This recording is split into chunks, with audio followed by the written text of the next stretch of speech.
불교에서는 윤회를 굳게 믿고 있습니다. 윤회가 성립되기 위해서는 사후에도 신으로 존재해야겠지요. 그래서 이번 영상에서는 사후에 신이 있다는 전제에서 귀신을 논해보고자 합니다. 귀신은 어떤 신이며 어느 누가 귀신이 되는 걸까요? 인간과 신의 차이는 간략히 말해 정해 있습니다. 신이 인간의 몸속에 내재하면 정신이라 부르고 그 정신이 몸에서 이탈하면 신이 됩니다. 즉, 정이 있으면 인간이고 없으면 신인 것이지요. 그렇다면 정이 무엇이기에 인간과 신을 구별하는 잣대가 되는 걸까요? 우리 선조들은 정과 기와 신이라는 세 가지 동력으로 우주를 바라봐 왔습니다. 정은 뭉치려는 힘으로 입자성을, 기는 퍼지려는 힘으로 파동성을, 신은 방향을 설정하는 힘으로 창조성을 각각 의미합니다. 정의 입자성과 기의 파동성, 그리고 신의 창조성이 합해져서 삼라만상을 조성한다고 보는 것이 정기신 일체 삼용의 삼원론입니다. 이는 중국류의 동양 철학에서 음양의 이원론으로 세상을 재단하는 것과 대조를 이룹니다. 아무튼 정기신을 사람에게 대입하면 정과 기는 몸뚱이를, 신은 마음을 각각 형성합니다. 그러다가 몸뚱이가 죽으면 정과 기는 대부분 소실되고 일부만 신에 결합돼 영혼으로 남게 됩니다.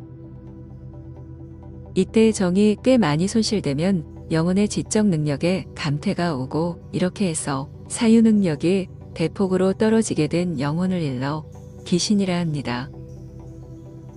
그리고 정이 어느 정도 남아 생전의 지능을 상당 부분 지니게 되면 신명이라 하고요.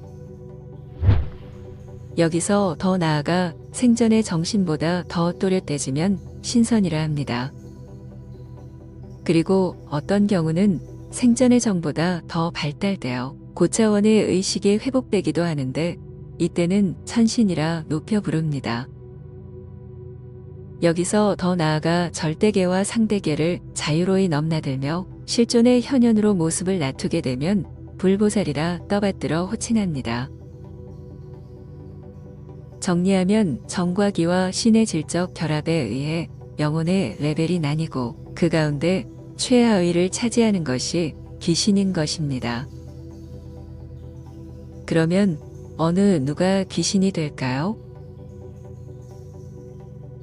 여기에 대한 대답은 관 뚜껑을 덮기 전에는 아무도 알 수 없습니다. 다만 몇 가지 잣대를 가지고 예측하는 것은 가능합니다. 수행자들은 자신은 절대 귀신이 될 거라고는 생각하지 않습니다.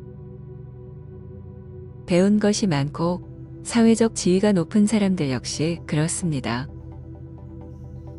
대부분 자신은 적어도 신선이나 천신쯤은 된다고 굳게 믿고 있는 것이지요. 과연 그럴까요? 영역의 판단은 지식과 판단력만 가지고 되는 게 아닙니다. 영역은 쉽게 말해 차원의 저항값입니다. 저항값이 적을수록 자유로운 고차원 의식을 지니게 됩니다. 지식이 많으면 저항값에 다소 유리한 건 맞지만 직결되는 건 아닙니다. 지식의 양이 적더라도 지혜를 지니면 저항값의 상당 부분 자유롭게 됩니다. 그래서 많이 아는 것보다는 현명하게 사유하는 지혜가 더 중요한 것이지요. 그런데 지혜는 사회적 지위가 높고 부유하다고 해서 더 뛰어난 법은 없습니다. 오히려 가진 것이 많을수록 저항값에 의해 정신이 위축되는 경우가 많습니다.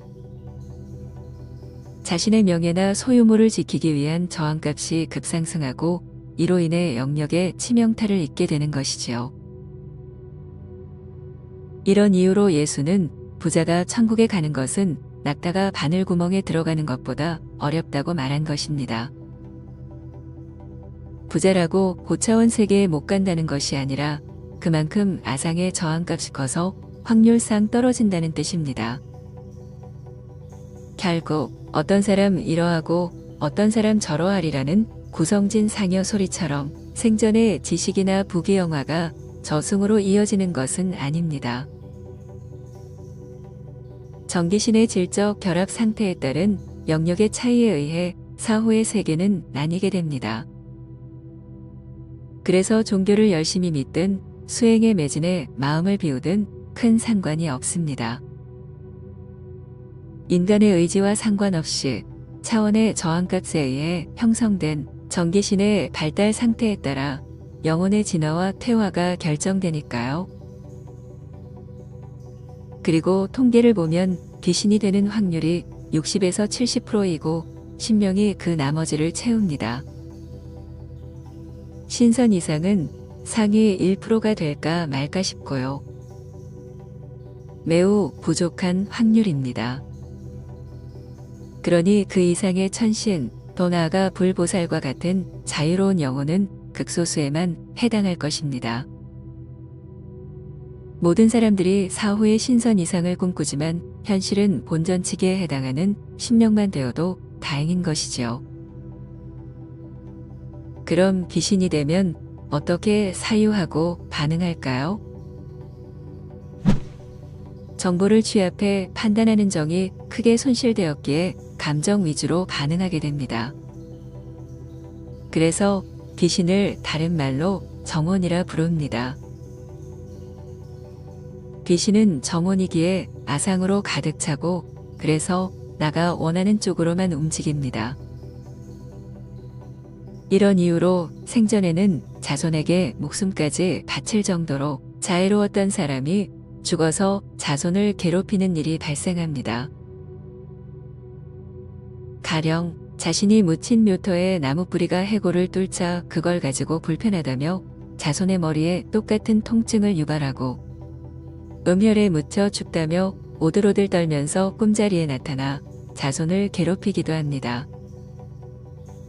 그렇게 후덕하고 자손만을 생각하던 분들이 사후에 이런 악기가 되어 자손의 주변을 배회하는 것이지요. 물론 귀신이 되었다고 모두 자손을 괴롭히는 건 아니지만 이처럼 아상만 가득한 정혼이 됨으로써 여러 문제거리를 안게 되는 것입니다. 그래서 인류는 태동부터 이런 귀신 문제를 처리하는 전담기구가 필요했고 이것이 전 세계에 골고루 퍼져 있는 샤머니즘입니다. 아무튼 나는 절대로 귀신이 안 되겠지 하는 생각은 금물입니다. 사후에 귀신이 될 운명을 예단할 수는 없지만 한 가지 조심해야 할 것이 분명히 있습니다. 그것은 바로 신앙입니다. 하나님이나 예수님, 부처님에 대한 신앙심이 깊은 것에 비례해서 정은 그 기능을 못하게 되고 사후에 정이 대폭으로 위축되거나 이탈할 가능성이 높습니다. 10중 8구는 귀신이 되는 것이지요. 이런 이유로 불교는 신앙을 철저히 멀리하고 오로지 지혜의 완성인 바냐바라미를 기치로 내걸고 있습니다. 불교 수행 자체가 정기신의 완성을 지향하는 것입니다. 그런데 현실을 보면 불교를 널리 보급하기 위해 신앙심을 방편으로 활용해 오고 있습니다. 일반 대중은 불교의 높은 철학을 이해하기 어렵기에 신앙심으로 유도했던 것인데 이것이 자칫 다른 종교들처럼 귀신들을 대거 양성할 수 있는 병폐가 될 수 있습니다. 따라서 이제는 부처님에 대한 신앙심을 존경심으로 돌리고 불교의 종지인 바냐바라밀로 집중할 필요가 있습니다. 무상의 가르침인 불교를 열심히 믿어서 귀신이 돼서야 쓰겠습니까? 아무튼 부처님을 신앙하지 않고 존경하는 데에서 불교 수행은 시작합니다. 신앙은 부처님께 의지하게 되지만 존경은 부처님을 본받으려 하기 때문입니다. 당신은 아직도 부처님께 모든 것을 바치면서 신앙하고 있나요? 그래서 마음이 비워지고 편해지면 영역이 높아질 것으로 믿으시나요? 당신 자신을 진정으로 소중히 여긴다면 금강경과 반야심경에서 가르치는 반야바라밀에 주안을 두는 편이 낫지 않을까요?